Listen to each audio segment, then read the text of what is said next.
सालों पहले रामपुर के पास एक जंगल था। वहाँ एक बड़ा सा बरगद का पेड़ था, जिस पर एक कौवा और एक कोयल दोनों अपने अपने घोंसले में रहते थे। एक रात उस जंगल में तेज आंधी चलने लगी। देखते ही देखते बारिश शुरू हो गई। कुछ ही देर में जंगल का जो भी था सब बर्बाद हो गया।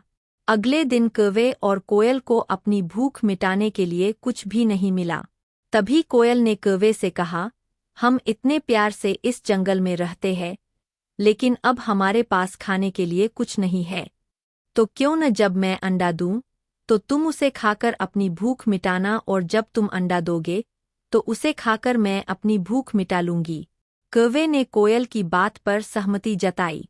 संयोग से सबसे पहले कौवे ने अंडा दिया और कोयल ने उसे खाकर अपनी भूख मिटा ली। फिर कोयल ने अंडा दिया। कौवा जैसे ही कोयल का अंडा खाने लगा तो कोयल ने उसे रोक दिया। कोयल ने कहा, तुम्हारी चोंच साफ नहीं है, तुम इसे धोकर आओ, फिर अंडा खाना। भागकर कौवा नदी के किनारे गया। उसने नदी से कहा, तुम मुझे पानी दो, मैं अपनी चोंच धोकर कोयल का अंडा खाऊंगा। नदी बोली, ठीक है, पानी के लिए तुम एक बर्तन लेकर आओ। अब कौवा जल्दी से कुम्हार के पास पहुंचा। उसने कुम्हार से कहा, मुझे घड़ा दे दो, उसमें मैं पानी भरकर अपनी चोंच धोऊंगा और फिर कोयल का अंडा खाऊंगा।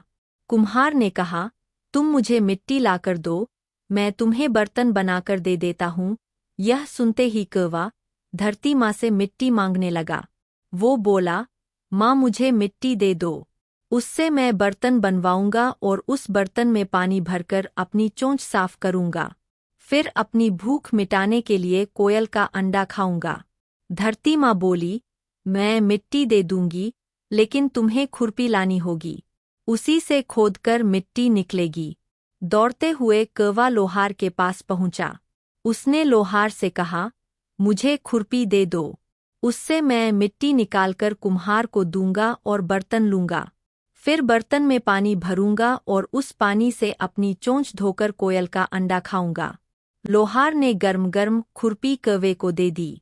जैसे ही कौवे ने उसे पकड़ा, उसकी चोंच जल गई और कौवा तड़पते हुए मर गया। इस तरह चतुराई से कोयल ने अपने अंडे कौवे से बचा लिए। कौवे और कोयल की कहानी यह सीख देती है कि दूसरों पर आंख बंद करके भरोसा नहीं करना चाहिए।